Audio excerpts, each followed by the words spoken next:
नमस्कार दोस्तों। आज हम आपके सामने सीडीपी से संबंधित ये आपका सीडीपी सीटेट में पूछा जाएगा। यहाँ से वन लाइनर भी फैक्ट भी बन जाते हैं आपके। और आपका सीडीपी की आपकी पेडागोजी से जो प्रश्न पूछे जाते हैं वो भी यहीं से पूछे जाएंगे। अगर आपको दोस्तों वीडियो अच्छा लगता है तो लाइक करिए, कमेंट करिए और चैनल को सब्सक्राइब करिए। चलिए दोस्तों, ज़्यादा देरी ना करते हुए वीडियो को शुरू करते हैं। आज का पहली हेडिंग है हमारी पोर्टफोलियो। पोर्टफोलियो होता क्या है आपका? पोर्टफोलियो एक प्रकार की फाइल होती है जिसमें किसी बच्चे के एक निश्चित अवधि में किए गए कामों का संग्रह कलेक्शन होता है। इसमें बच्चे की उपलब्धियां, प्रगति और कमियों को भी रखा जाता है। पोर्टफोलियो से बच्चे की महत्वपूर्ण जानकारियां मिलती हैं, जैसे व्यक्तिगत, पारिवारिक, शैक्षिक और सहशैक्षिक, सांस्कृतिक और सामाजिक जानकारी आदि।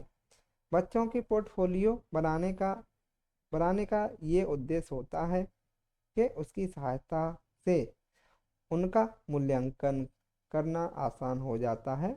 आपके रिकॉर्ड्स क्या होते हैं? पहला है आपका एनकडोटल रिकॉर्ड। इसमें बच्चे के सभी तरह के रिकॉर्ड रखे जाते हैं, जैसे बिहेवियर, स्किल्स, एटीट्यूड, ईटीसी।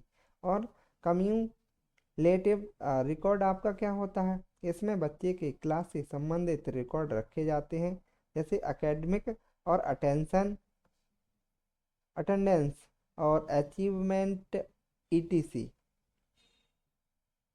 आपकी शिक्षण विधियाँ, अगली हेडिंग है हमारी शिक्षण विधियाँ क्या होती हैं। टीचिंग मेथड्स क्या होते हैं?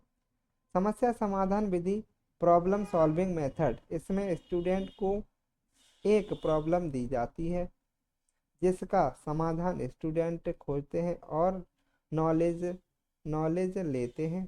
समस्या समाधान में ही एक हिंट दिया जाता है। इसके स्टेप्स हैं: समस्या को चुनना, समस्या के कारण, समस्या से रिलेटेड इंफॉर्मेशन को कलेक्ट करना, समस्या का समाधान, समाधान का व्यवहार प्रयोग। आगमन विधि क्या होती है? इंडक्टिव मेथड क्या होता है? इस विधि में सीधे अनुभव, उदाहरण तथा प्रयोगों का अध्ययन करके नियम निकाले जाते हैं। यह शिक्षण विधि छात्र केंद्रित विधि है जो विद्यार्थियों को करके सीखने पर बल देती है। इस विधि में तर्क करते हुए उदाहरण से नियम की ओर आप पूछा जाता है कि आगमन विधि में क्या होता है। उदाहरण देते हैं, फिर उसके बाद में नियम की ओर चलते हैं। स्थूल से सूक्ष्म की ओर, विशिष्ट से सामान्य की ओर आगमन विधि के ये कुछ उदाहरण होते हैं। ज्ञात से अज्ञात की ओर, मूर्त से अमूर्त की ओर, ये प्रत्यक्ष से प्रमाण की ओर आगमन विधि से संबंधित होते हैं। इंडक्टिव मेथड क्या होता, सॉरी डिडक्टिव मेथड क्या होती है? निगमन विधि क्या होती है आपकी? इस विधि में सर्वप्रथम विद्यार्थियों को नियमों का ज्ञान दे दिया जाता है। इसके पश्चात उदाहरण उदाहरण देकर उन नियमों को समझाया जाता है। यह विधि शिक्षक केंद्रित होती है। पूछा जाता है कि निगमन विधि कैसी होती है? शिक्षक केंद्रित होती है। आगमन विधि आपकी छात्र केंद्रित होती है। आगमन विधि जो होती है आपकी वो कैसी होती है? छात्र केंद्रित होती है। और ये वाली निगमन विधि आपकी शिक्षक केंद्रित होती है। विधि कहलाती है, इसमें शिक्षक ही सारे नियम सिखाता है। इस विधि में प्रमाण से प्रत्यक्ष की ओर चलते हैं, सूक्ष्म से स्थूल की ओर चलते हैं और सामान्य से विशिष्ट की ओर चलते हैं, अज्ञात से ज्ञात की ओर चलते हैं। ये आगमन विधि की कुछ उदाहरण है, विधियां हैं, सूत्र हैं आपके, है ना। ये पूछा जाएगा प्रमाण से प्रत्यक्ष की ओर कौन सा किस सूत्र दे रखा होगा और पूछा जाएगा कौन सी विधि है आपकी, तो आपको बताना होगा निगमन विधि है। सूक्ष्म से स्थूल का सूत्र दे रखा होगा, उसके बाद में आपसे पूछा जाएगा कि कौन सी विधि है, निगमन विधि बताना होगा। जैसे सामान्य से विशिष्ट विशिष्ट की ओर चलेंगे तो किसका सूत्र हो जाएगा? ये आगमन विधि का, है ना। और सॉरी निगमन विधि का हो जाएगा। और विशिष्ट से सामान्य की ओर चलेंगे तो आपका आगमन विधि का हो जाएगा, और सामान्य से विशिष्ट की ओर तो निगमन का। समस्या समाधान विधि, प्रॉब्लम सॉल्व मेथड। इसमें स्टूडेंट को एक प्रॉब्लम दी जाती है जिसका सॉल्यूशन स्टूडेंट को खोजते हैं और नॉलेज लेते हैं।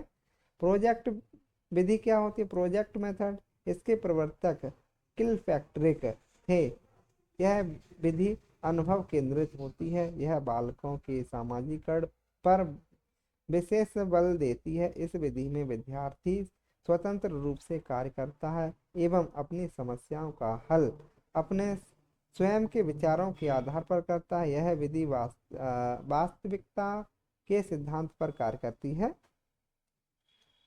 प्रत्यक्ष विधि क्या होती है आपकी? Direct method. इस विधि में बालक को बिना व्याकरण के नियमों का ज्ञान कराए कराए भाषा सिखाई जाती है। इस विधि में जो बालक बालक की मातृभाषा होती है उसे बिना मध्यस्थ बनाए उसे अन्य भाषा सिखाई जाती है, अर्थात मातृभाषा की सहायता नहीं लेकर, बल्कि विद्यार्थियों को सीधे बार बार मौखिक और लिखित अभ्यास द्वारा सीधे नई भाषा सिखाई जाती है। इसमें क्षेत्रीय भाषा का भी प्रयोग नहीं किया जाता। इस विधि में वार्तालाप के माध्यम से अधिक सीखने पर बल दिया जाता है, जिससे वह प्राकृतिक रूप से सीख सके।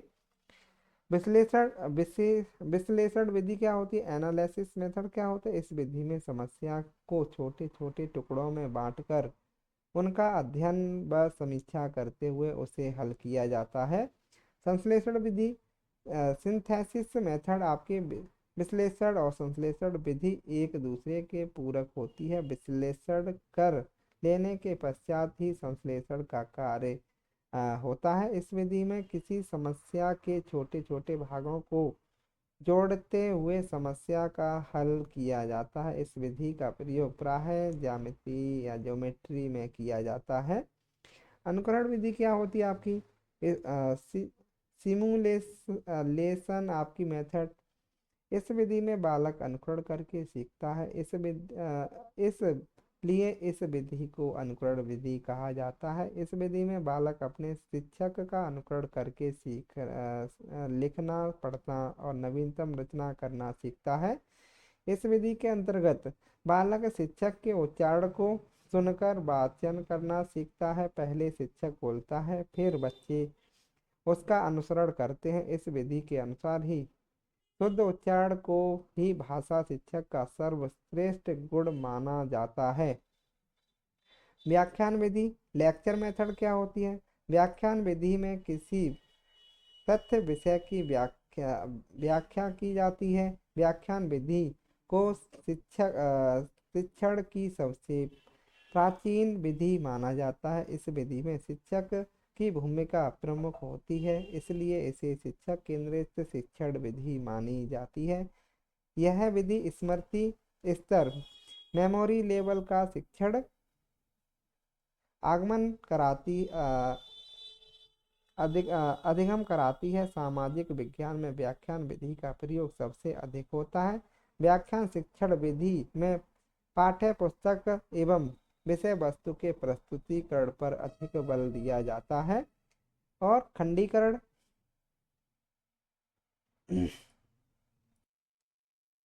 क्योंकि खंडीकरण इसमें बच्चों को कंसेप्ट टुकड़ों में तोड़कर समझाया जाता है, और जैसे मोबाइल नंबर के 10 अंकों की संख्या को 3 या 4 अंकों के समूह में बांट कर याद कराना।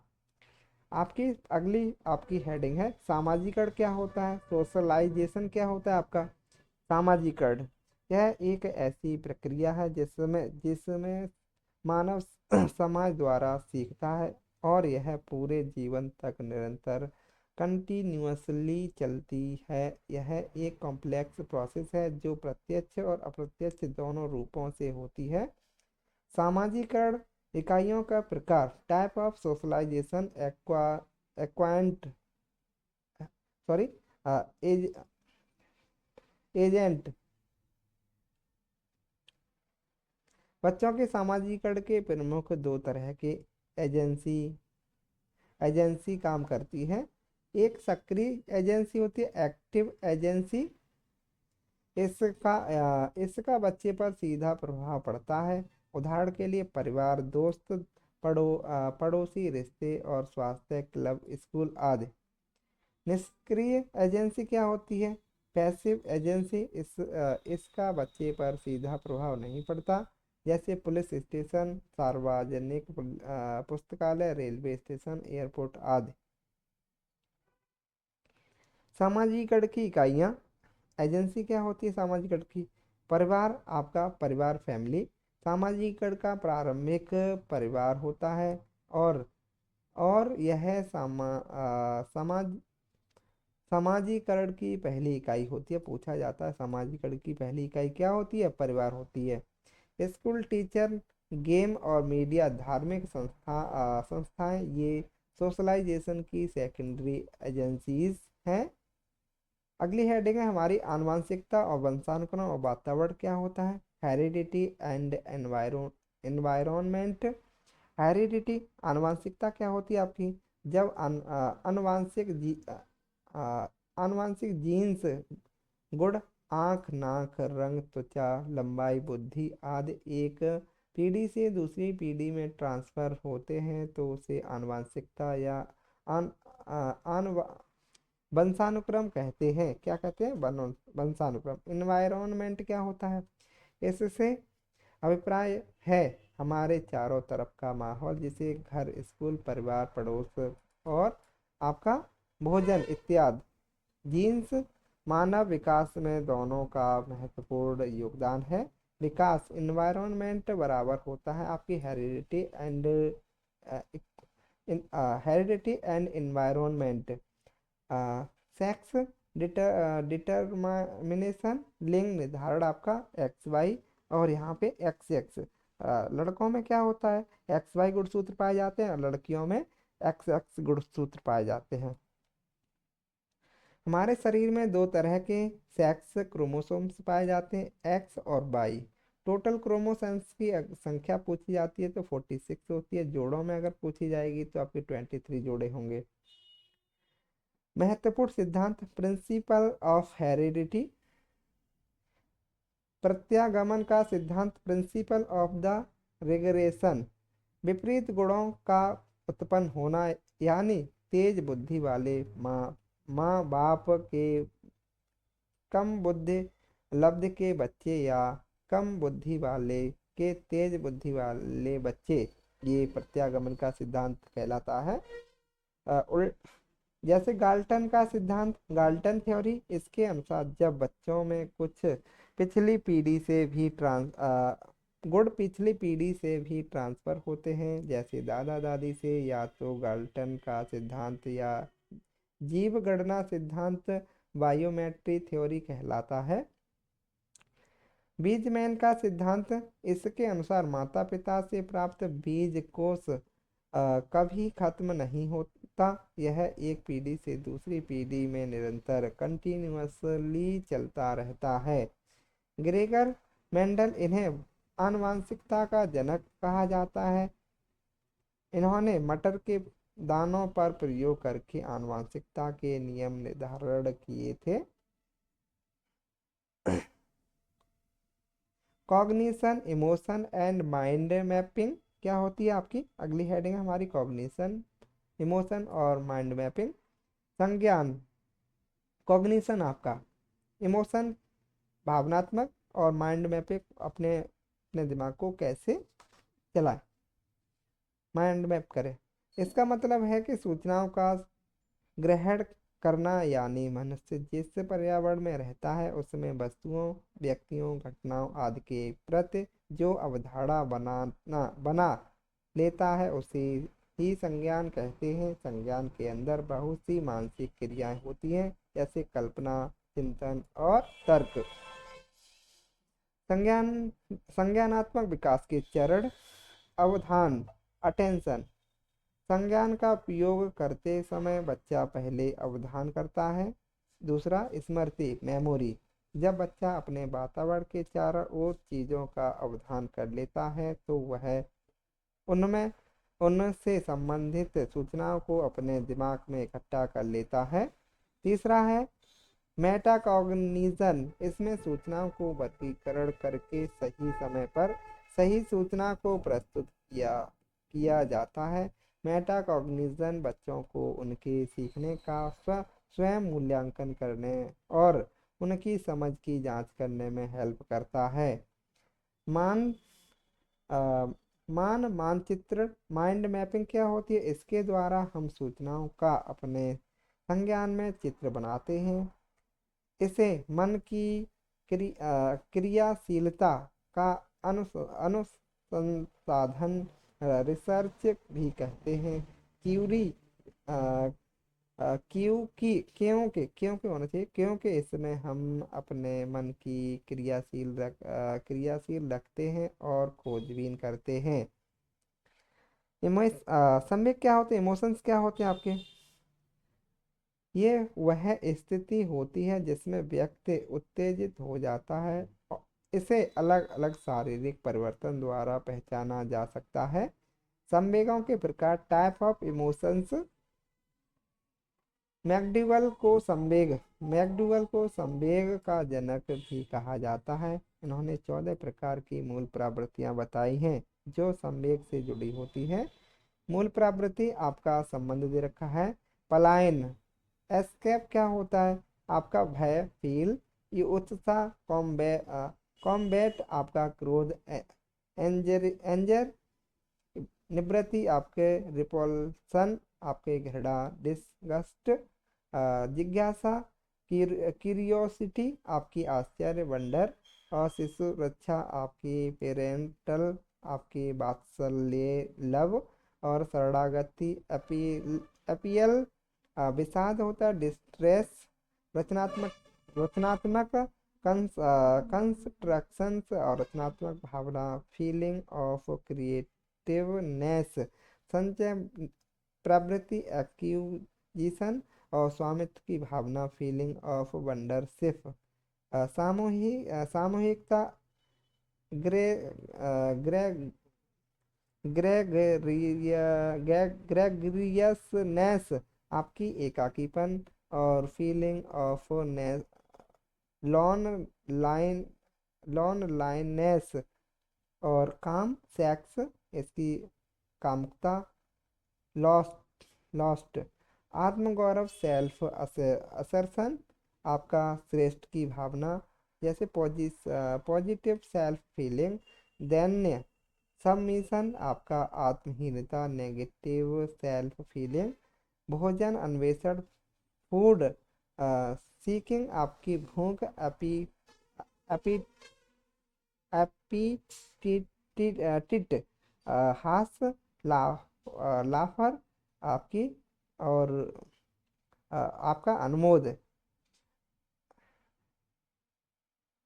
अम्यूजमेंट।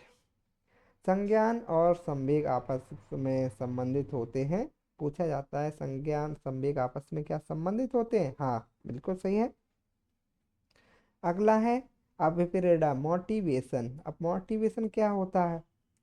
मोटिवेशन, अभिप्रेरणा एक ऐसी आंतरिक शक्ति या बल या जोश, जुनून होता है जो व्यक्ति को लक्ष्य की ओर ले जाता है या अग्रसर करता है। जैसे पेपर पास करने के लिए बच्चे को जो शक्ति लगाते हैं। अब प्रेरणा मोटिवेशन दो प्रकार की होती है। आपकी इंटरनल मोटिवेशन होता है, आंतरिक प्रेरणा होती है। और एक्सटर्नल मोटिवेशन होता है, बाह्य प्रेरणा आपकी। इंटरनल क्या होता है आपका? इंटरनल मोटिवेशन, आंतरिक प्रेरणा। जब कोई व्यक्ति किसी काम को करने के लिए आंतरिक रूप से अभिप्रेरित होता है तो वह आंतरिक प्रेरणा कहलाती है। यह अगर कोई अपनी मर्जी से टीचर बनना चाहता है तो वह आंतरिक रूप से अभिप्रेरित है। एक्सटर्नल मोटिवेशन क्या होता है? बाह्य प्रेरणा। जब कोई व्यक्ति किसी काम को करने के लिए बाह्य रूप से या दूसरों के द्वारा अभिप्रेरित होता है तो वह बाह्य प्रेरणा कहलाता है। जैसे बच्चों को सरकारी अध्यापक बनने के लिए उसे पुरस्कार पुरस्कार और दंड और प्रशंसा और लालच देना बाह्य प्रेरणा होता है। जैसे कि प्रिंसिपल ऑफ मोटिवेशन, प्रेरणा के सिद्धांत क्या होते हैं? मास्लो हेरे मास्लो हेरेचरी नीड्स थ्योरी, मास्लो का आवश्यकता पदानुक्रम, ओ और सेल्फ एक्चुअलाइजेशन थ्योरी, आत्मसिद्धि का सिद्धांत। इस सिद्धांत के प्रतिपादक आपके इब्राहिम एच मास्लो 1968 से 1970 इब्राहिम एच मास्लो थे। मास्लो के अनुसार हमारी 5 तरह की आवश्यकता होती हैं। पूछा जाता है आपकी मास्लो ने कितने प्रकार की आवश्यकता बताई थी? आपकी 5 प्रकार की आवश्यकता बताई थी। पहली आपकी दैहिक आवश्यकता, जैसे कि फिजियोलॉजिकल नीड्स और सुरक्षा की आवश्यकता, सेफ्टी नीड्स और आत्मीयता की आवश्यकता, और बिलोंगिनेस नीड्स और सम्मान की आवश्यकता, स्टीम नीड्स और आत्मसिद्धि की आवश्यकता, सेल्फ एक्टिवेश एक्टिव एक्टिवलाइजेशन, अभिप्रेरणा चक्र, आवश्यकता और नीड आपकी आवश्यकता नीड, अंतर्नोद प्रबल प्रेरणा ड्राइव और उद्वेलन आपकी उत्तेजना, स्टिमुलस एरो एरोसल और लक्ष्य निर्दिष्ट व्यवहार गोल डायरेक्टेड बिहेवियर, उपलब्धि अचीवमेंट और उद्वेलन उत्तेजना की कमी, रेडुएक्शन ऑफ एरोसल आपके निदानात्मक और उपचारात्मक शिक्षण क्या होता है? डायग्नोस्टिक और रेमेडियल टीचिंग क्या होती है आपकी? निदानात्मक शिक्षण डायग्नोस्टिक टीचिंग, निदान का अर्थ होता है कारण जानना, यानी इसमें बच्चे की असफलता, कमियों और कठिनाइयों का पता लगाया जाता है। उपचारात्मक शिक्षण रेमेडियल टीचिंग क्या होती है? बच्चों की कमियों का पता लगाने के बाद उनका समाधान करना या फिर दोबारा से शिक्षण करवाना उपचारात्मक शिक्षण कहलाता है। भाषा और चिंतन लैंग्वेज एंड थिंकिंग क्या होती है? भाषा, अपने विचारों को दूसरों तक पहुंचाना ही भाषा कहलाता है। भाषा और विचार में गहरा संबंध होता है। भाषा का स्वभाव एवं क्रम, मनोवैज्ञानिक क्रम, सुनना पहले होता है, सुनते हैं, फिर बोलते हैं, फिर पढ़ते हैं, फिर लिखते हैं। इसे LSRW के नाम से भी जानते हैं। L listening, S speaking, R reading और W राइटिंग सबसे बाद में लिखा जाता है। भाषा विकास का सिद्धांत क्या होता है आपका? परिपक्वता का सिद्धांत, प्रिंसिपल ऑफ मैच्योरिटी। परिपक्वता से अभिप्राय है कि भाषा अवयवों एवं स्वरों पर नियंत्रण होना, जैसे बोलने में जीभ, गला, तालु, होठ, दांत और स्वर यंत्र आदि परिपक्व होते हैं तो भाषा पर अच्छा नियंत्रण होता है और अभिव्यक्ति यानी विचारों का आदान प्रदान भी अच्छा होता है। अनुबंधन, किसी वस्तु से जोड़कर बताना बताना का सिद्धांत आपका प्रिंसिपल ऑफ लिंक इज। शैशवावस्था में बच्चों को शब्दों की जानकारी मूर्त वस्तुओं जो दिखाई दे सके से जोड़कर दी जाती हैं। यदि बच्चों को किसी चीज़ या वस्तु के दिखाया है तो बच्चा जल्दी सीखता है। अनुकरण, नकल करना का सिद्धांत, principle of imitation.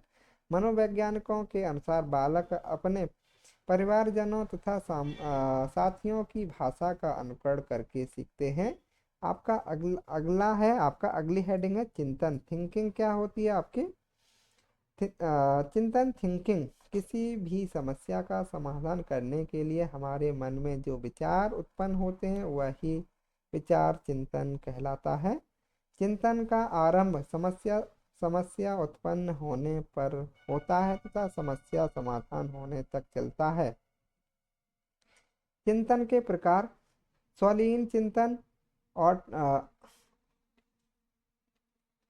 Artistic thinking आपकी क्या होती है? स्वयं में लीन रहना, ऐसा कल्पना करना जिसका कोई वास्तविक स्वरूप ना हो, स्वलीन चिंतन कहलाता है। यथार्थवादी चिंतन, रियलिस्टिक थिंकिंग क्या होती है? यह चिंतन वास्तविकता से संबंधित होता है।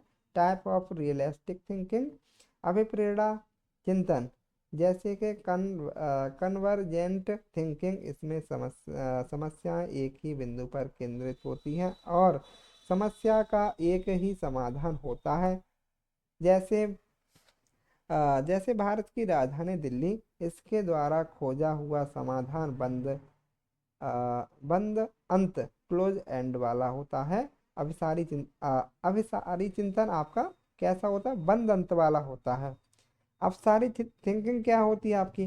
अपसारी चिंतन क्या होता है? जैसे डिवर्जेंट थिंकिंग बोलते हैं, डाइवर्जेंट थिंकिंग। इसमें समस्या एक ही बिंदु पर केंद्रित नहीं होती, इसमें समस्या को कल्पना, इमेजिनेशन, शक्ति और सर्वजनात्मक क्रिएटिविटी का प्रयोग करके कई प्रकार से हल किया जा सकता है। जैसे दिल्ली की विशेषताओं का वर्णन करें, ये आपकी डाइवर्जेंट थिंकिंग हो जाएगी। इसके द्वारा खोजा हुआ समाधान मुक्त अंत ओपन एंडेड वाला होता है। आलोचनात्मक चिंतन क्या होता है? क्रिटिकल थिंकिंग, गुण और दोषों को देखते हुए किसी बात को स्वीकार करना आलोचनात्मक चिंतन कहलाता है। चिंतन के सामान्य प्रकार। प्रत्यक्षात्मक चिंतन क्या होता है? कनक्रिएट थिंकिंग, मूर्त जो चीजें दिखाई देती हैं उनके बारे में चिंतन करना प्रत्यक्षात्मक कहलाता है। यह चिंतन निम्न स्तर का होता है। प्रत्यक्षात्मक चिंतन क्या होता है आपका? एब्स्ट्रैक्ट थिंकिंग, अमूर्त चिंतन जिसे बोलते हैं। अप्रत्यक्ष चिंतन, जो जो चीजें दिखाई नहीं देती उनके बारे में विचार करना आपका प्रत्यक्ष, यहाँ अप्रत्यक्ष होना प्रत्यक्ष चिंतन कहलाता है। काल्पनिक चिंतन, इमेजिनरी थिंकिंग, पूर्व अनुभवों के आधार पर जो हम कल्पना करते हैं काल्पनिक चिंतन कहलाता है। तार्किक चिंतन, लॉजिकल थिंकिंग क्या होती है? किसी चीज या वस्तु के बारे में तर्क करना, विचार करना और तार्किक चिंतन के अंतर्गत आता है। यह चिंतन का सर्वोत्तम स्तर होता है। जेंडर जेंडर यह एक सामाजिक संरचना, सोशली कंस्ट्रक्ट जो समाज द्वारा निर्धारित होता है। जेंडर बेस जेंडर बियस क्या होता है? लैंगिक पूर्वाग्रह, इसमें मेल और फीमेल में अंतर किया जाता है। जैसे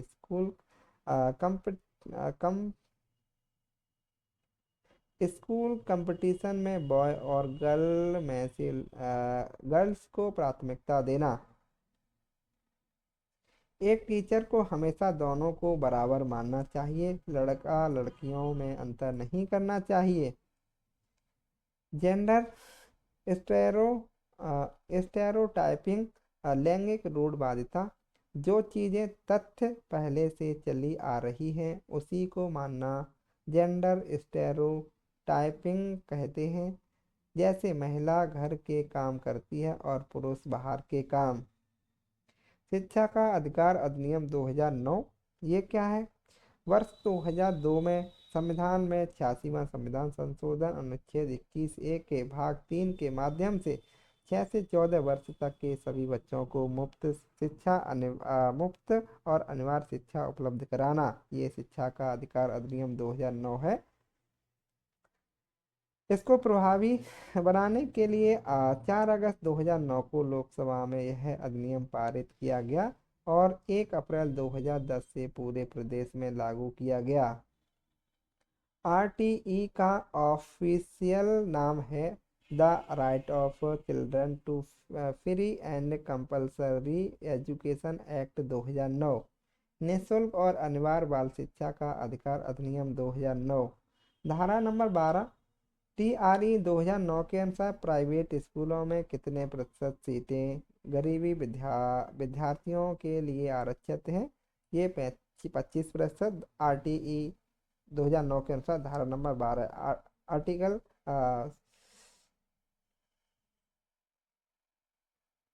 धारा नंबर आपकी 13 है। प्रत्येक व्यक्ति फीस लेने पर प्रति व्यक्ति फीस लेने पर शुल्क का 10 गुना जुर्माना देना होगा।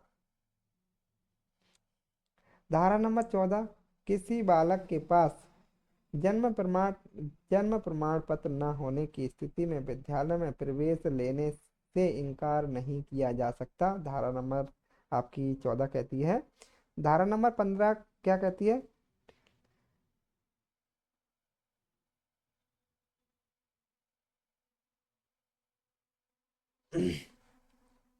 धारा नंबर 15 है आपकी, बच्चों को शैक्षणिक वर्ष एकेडमिक ईयर के आरंभ में प्रवेश दिया जाएगा। धारा नंबर 16, स्टूडेंट को न तो क्लास में फेल किया जाएगा और न ही विद्यालय से निकाला जाएगा। आपकी धारा नंबर आपकी 16 कहती है। धारा नंबर 17, बच्चों को शारीरिक दंड देना और प्रताड़ित करना मना है। धारा नंबर 17 के अनुसार। धारा नंबर 24 जो है आपकी, शिक्षक के कर्तव्य बताए गए हैं। धारा नंबर 27 आरटीई 2009 के अकॉर्डिंग शिक्षक को गैर शैक्षणिक कार्यों में नहीं लगाया जा सकता, जनगणना, चुनाव, आपदा प्रबंधन को छोड़कर। टीचर को जनगणना में लगाया जा सकता है ना, और ये चुनाव में लगाया जा सकता है, चुनाव आप देख रहे होंगे। आपदा प्रबंधन में लगाया जा सकता है टीचर को। इनको छोड़कर किसी गैर शैक्षणिक कार्यों में नहीं लगाया जा सकता, धारा नंबर 27 के अनुसार। आरटीई 2009 के अनुसार प्राथमिक कक्षाओं में छात्र एवं शिक्षक का अनुपात 30:1 का होना चाहिए। आरटीई 2009 के अनुसार। आरटीई 2009 के अनुसार उच्च प्राथमिक स्तर पर छात्र और शिक्षक का अनुपात 35:1 का होना चाहिए। आगे आरटीई 2009 के अनुसार कक्षा 1 से 8 तक यदि दिए गए सदस्यों की संख्या 200 से अधिक हो तो विद्यार्थी एवं शिक्षक का अनुपात आपका 40:1 का रहेगा। यदि प्राथमिक स्तर पर 150 से अधिक बच्चे हों तो इसके लिए प्रावधान एक प्रधानाध्यापक और 5 शिक्षक होंगे। आरटीई 2009 के अनुसार शिक्षक के लिए एक सप्ताह में न्यूनतम कितने घंटे कार्य होंगे? 45 घंटे। आरटीई 2009 के अनुसार प्राथमिक स्तर पर न्यूनतम शैक्षणिक घंटे और कार्य दिवस आपके 800 घंटे होंगे, 800 घंटे और 200 दिन।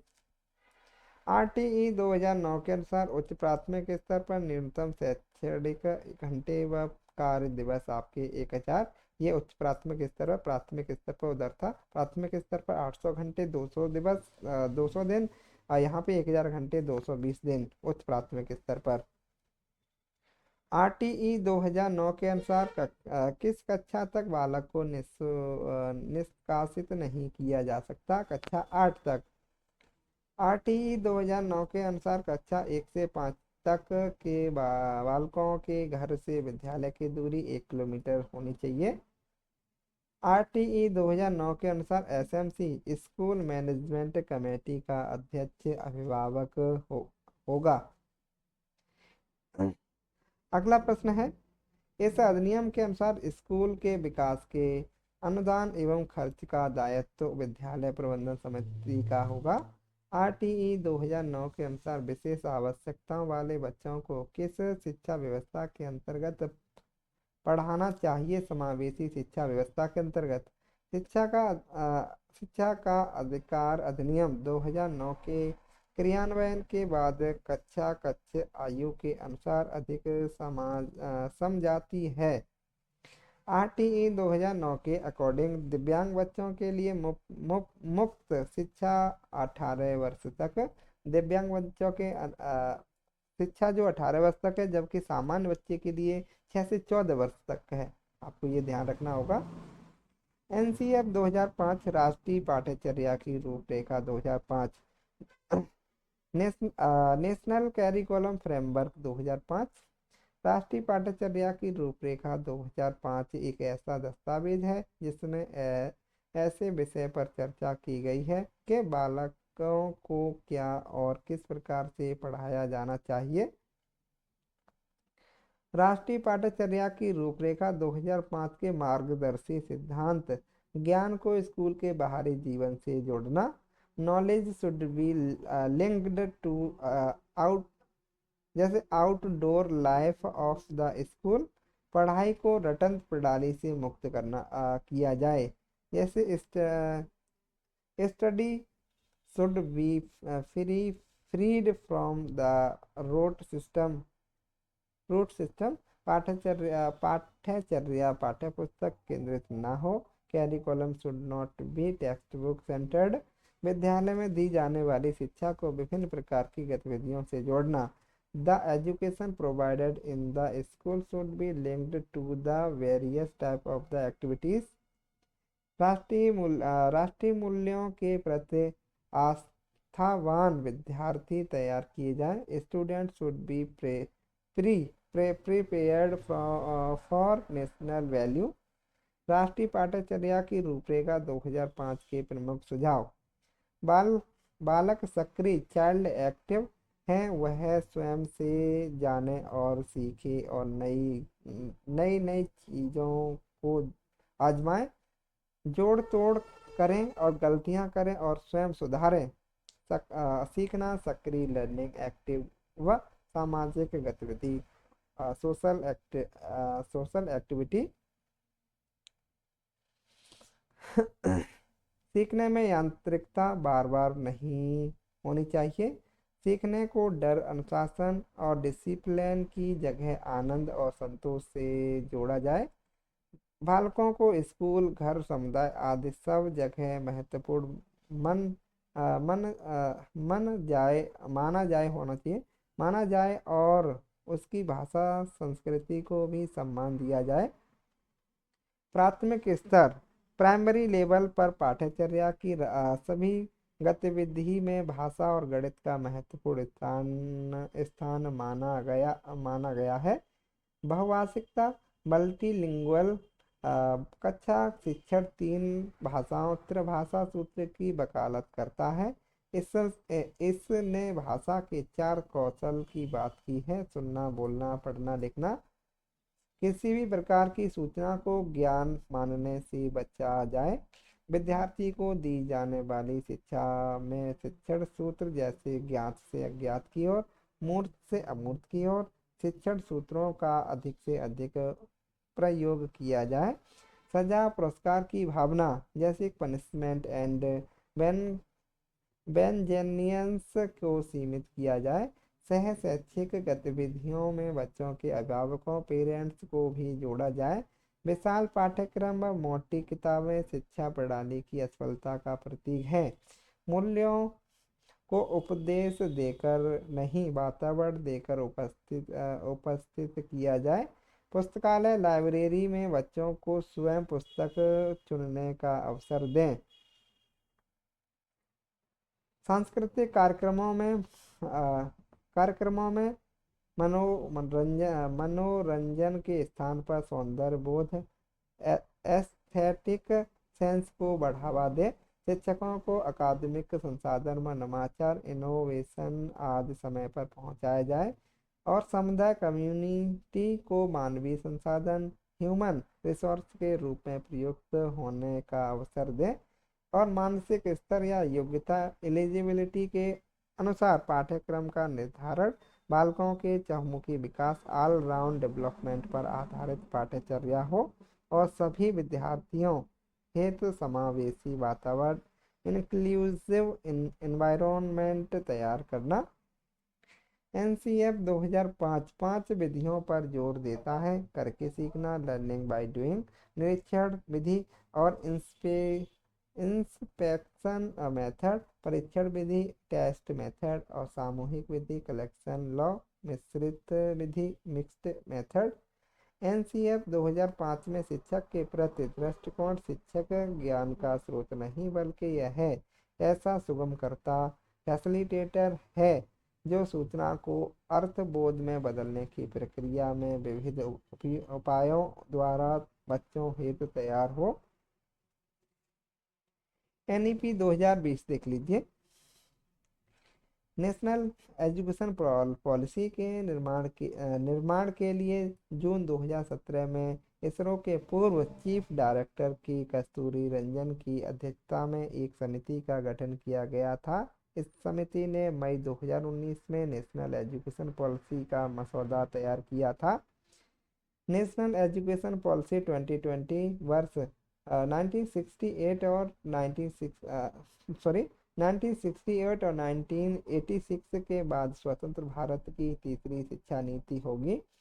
एनी नेशनल एजुकेशन पॉलिसी 2020 के तहत केंद्र और राज्य सरकार का सहयोग से शिक्षा केंद्र पर आपके जीडीपी का 6% हिस्से के बराबर निवेश का लक्ष्य रखा गया है।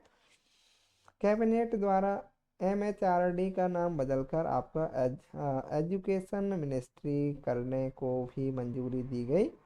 वर्ष 2030 तक अध्यापन के लिए न्यूनतम डिग्री योग्यता 4 वर्षीय बीएड डिग्री का होना अनिवार्य किया जाएगा। नई शिक्षा नीति के तहत एमफिल को समाप्त कर दिया गया है। पूछा जाएगा कि नई शिक्षा नीति के अंतर्गत किसको कौन से आपके सब्जेक्ट को कौन सी डिग्री को समाप्त कर दिया गया है, तो एमफिल की डिग्री को।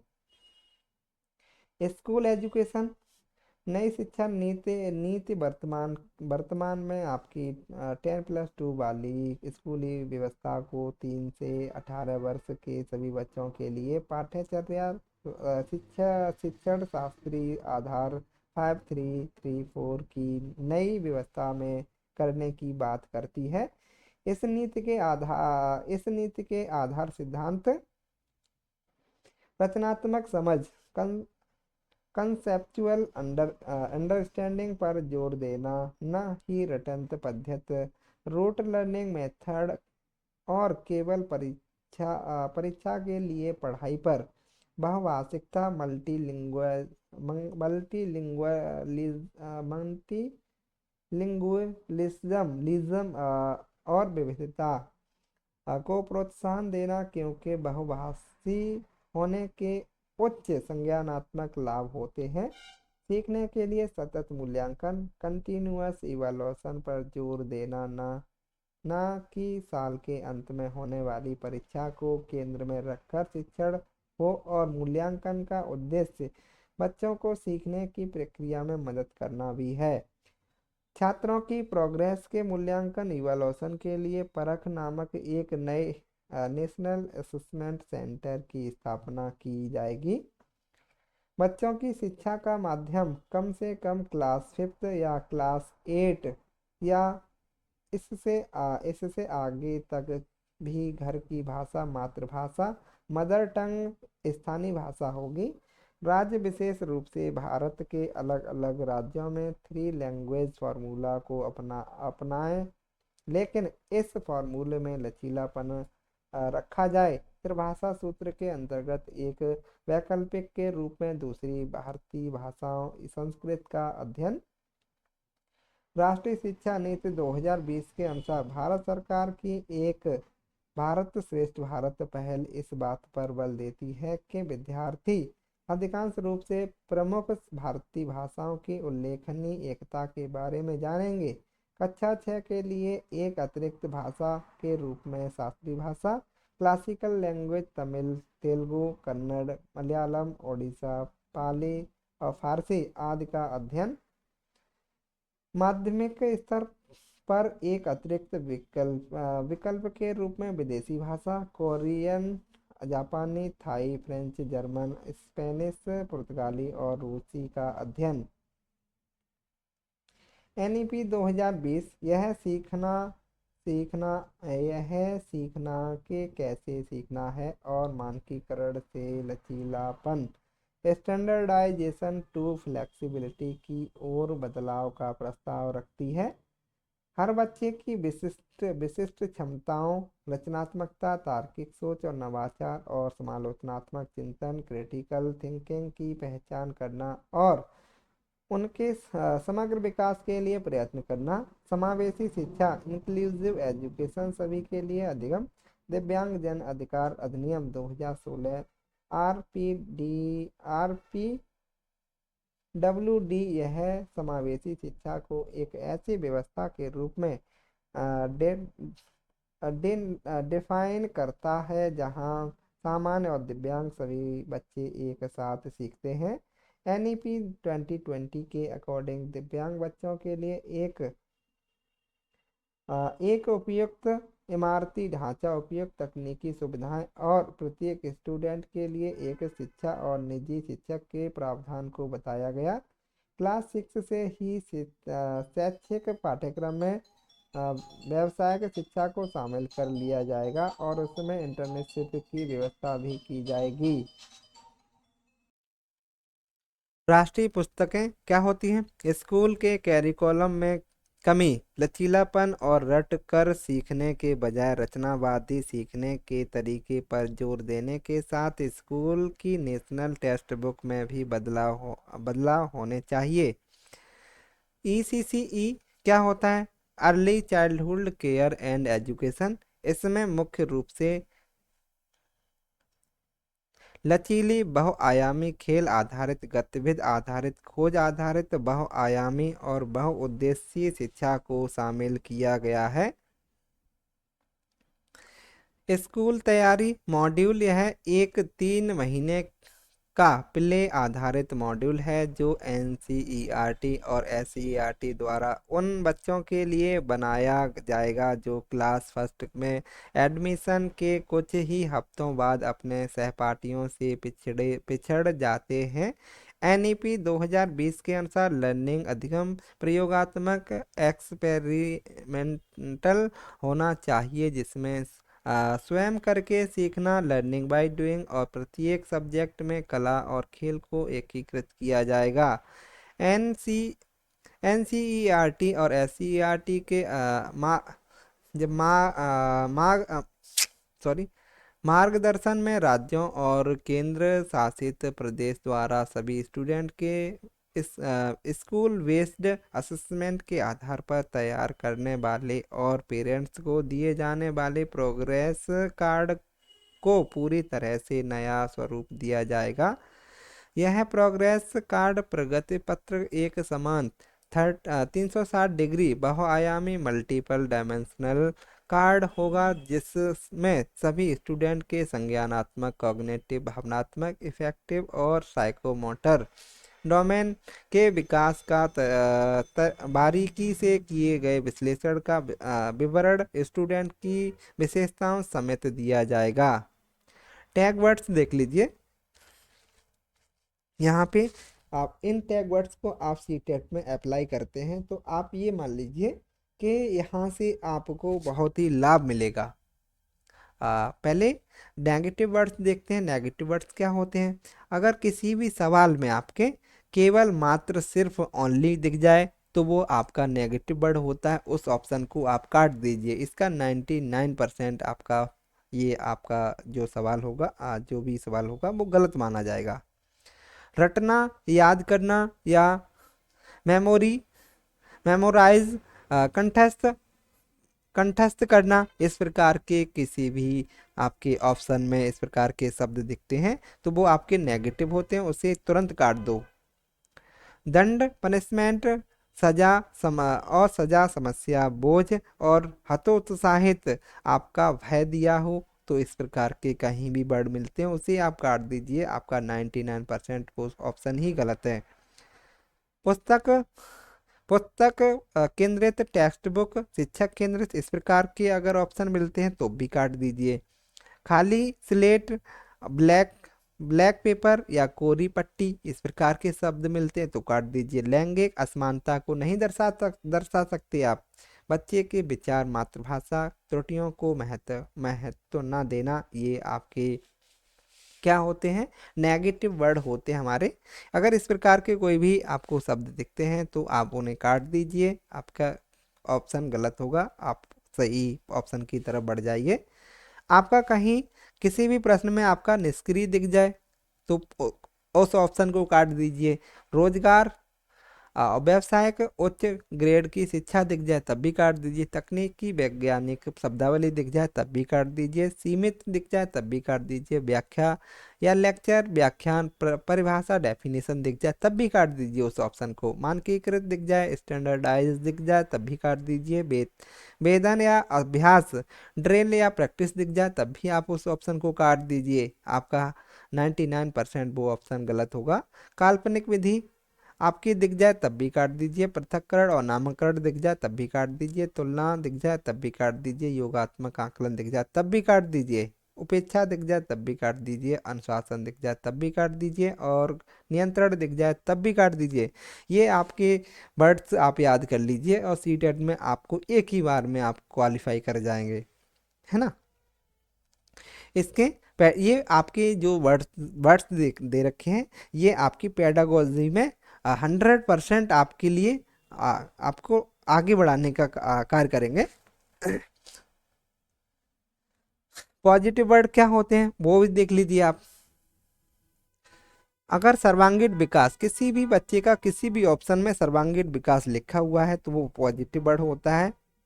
करके सीखना, लर्निंग बाय डूइंग और हस्तपरक अनुभव, हैंड ऑन एक्टिविटी और सम्मान, लगाव, प्रोत्साहन दिख जाए, इनकरेज दिख जाए तो आप वहाँ पे ऑप्शन वो आपका सही होगा। जिज्ञासा दिख जाए तब भी सही होगा। क्यूरियोसिटी आपका दिख जाए तब भी सही है। बाल केंद्रित शिक्षा दिख जाए तब भी सही होता है। चाइल्ड सेंटर्ड, अगर बच्चा ही किसी भी ऑप्शन में बच्चा केंद्रित है तो आप उस ऑप्शन को नहीं काट सकते, वो आपका पॉजिटिव वर्ड है, उससे आगे बढ़ जाइए उसे करके। आपका व्यवहारिक कुशलता दिख जाए, वास्तविक दैनिक जीवन से जोड़ना और लोकतांत्रिक डोमेन और प्रजातांत्रिक वातावरण, समावेशी कक्षा शिक्षा और दृश्य और श्रव्य सामग्री दिख जाए, संसाधन दिख जाए और विभिन्न संदर्भों में भाषा प्रयोग दिख जाए, अवसर अपॉर्चुनिटी दिख जाए और सक्रिय एक्टिविटी दिख जाए, समझना दिख जाए और खोजबीन दिख जाए, आलोचनात्मक चिंतन दिख जाए तो वो आपके पॉजिटिव वर्ड होते हैं। और इन वर्डों को आप पढ़ के आगे बढ़ जाइए और ये आपके 100% आपको बताते हैं, 100% आपकी गारंटी देते हैं वो ऑप्शन आपका बिल्कुल सही होगा।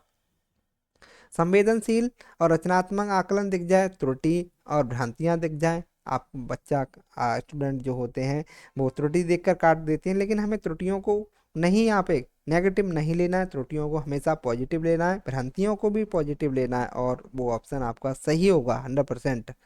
मातृभाषा दिख जाए, भाववासिकता दिख जाए, चर्चा दिख जाए, संवेग दिख जाए किसी भी ऑप्शन में तो वो पॉजिटिव वर्ड है और वो आपको आप उस ऑप्शन को पढ़िए और वो समझिए और आगे बढ़ जाइए, आपका 100% वो ऑप्शन सही होगा। ये थे हमारे पॉजिटिव नेगेटिव वर्ड। इसकी हम सेपरेट वीडियो अलग से डाल देंगे दोस्तों, बता देंगे आपको। और एक बार और, शिक्षण अधिगम सामग्री, टीचिंग लर्निंग मेथड क्या होती है आपकी। शिक्षण प्रक्रिया को सरल, रोचक, आकर्षक बनाने के लिए जिन साधनों या माध्यमों का प्रयोग किया जाता है उन्हें शिक्षण अधिगम सहायक सामग्री कहते हैं। इस इनसे प्रभावशाली, रुचिकर और स्थायी अधिगम होता है। इनसे कठिन एवं मूलभूत भूतकाल की घटनाओं को आसानी से स्पष्ट किया जा सकता है। इनसे समय की बचत भी होती है।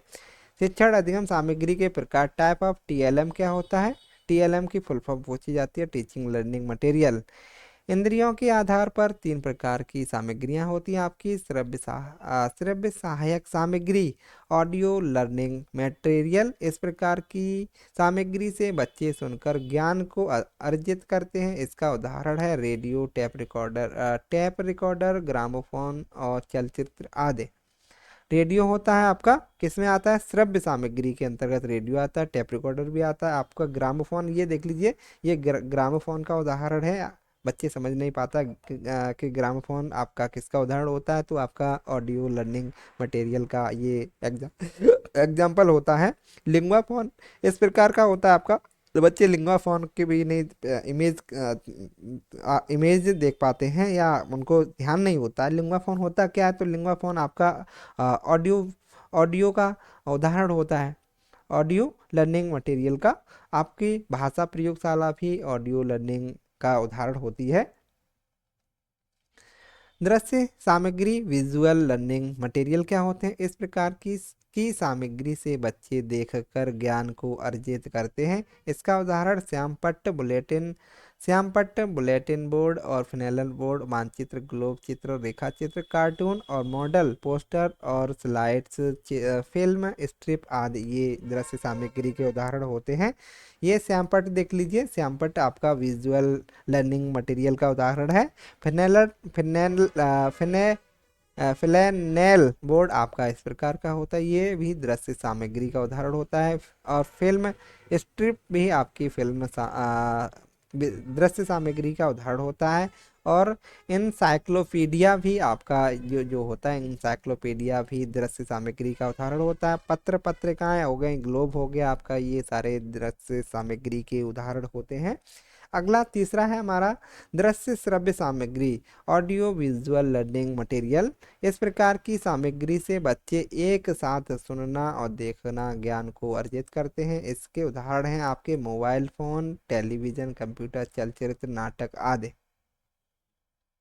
आपका टीवी आपका ऑडियो विजुअल का उदाहरण है, और कंप्यूटर भी ऑडियो ऑडियो विजुअल का एग्जाम्पल है। नाटक भी आपका ऑडियो विजुअल का उदाहरण है। ऑडियो विजुअल का अर्थ होता है जहाँ पे दिखाई भी दे और सुनाई भी दे, आपका ऑडियो विजुअल का एग्जाम्पल हो जाता है। जैसे यहाँ चलचित्र की बात करें, आप ये देख रहे होंगे यहाँ पे चलचित्र चल रहे हैं, और ये ऑडियो विजुअल के एग्जाम्पल है। और कठपुतली नृत्य जो होता है आपका, ये भी ऑडियो विजुअल का उदाहरण है।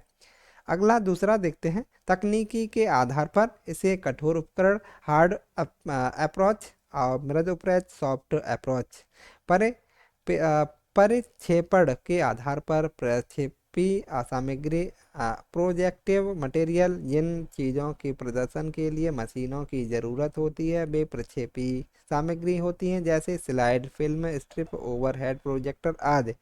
अप्रक्षेपी सामग्री नॉन प्रोजेक्टिव मटेरियल, जिन बच्चों के प्रदर्शन के लिए मशीनों की ज़रूरत नहीं होती है वे अप्रक्षेपी सामग्री होती हैं।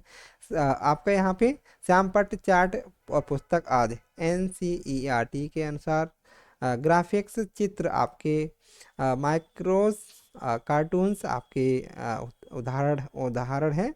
और डिस्प्ले सामग्री black board, bulletin board, flannel board आपके त्रयामी सामग्री में मॉडल होते हैं। और यहाँ पे श्रव्य सामग्री में टैप रिकॉर्ड जैसे रेडियो टैप और रिकॉर्डर लुंगाफोन, ये दृश्य श्रव्य सामग्री के उदाहरण होते हैं। प्रक्षेपित सामग्री में स्लाइड्स और फिल्म्स स्ट्रिप्स आते हैं। प्रतिक्रिया सामग्री में अभिनय और क्षेत्र भ्रमण आता है। तो चलिए दोस्तों, आज की हमारी वीडियो यहीं तक थी, और हमने सारे वीडियो के अपने लेक्चर और अपने चैनल पर अपलोड कर रखे हैं। अगर आपको वीडियो अच्छा लगा हो तो लाइक करें, कमेंट करें, चैनल को सब्सक्राइब करें, जिससे कि आने वाले वीडियो का नोटिफिकेशन आपको प्राप्त हो सके। तो चलिए दोस्तों, अगर वीडियो अच्छा लगा हो तो अपने दोस्तों को शेयर करें। नमस्कार दोस्तों, फिर मिलते हैं। नमस्कार।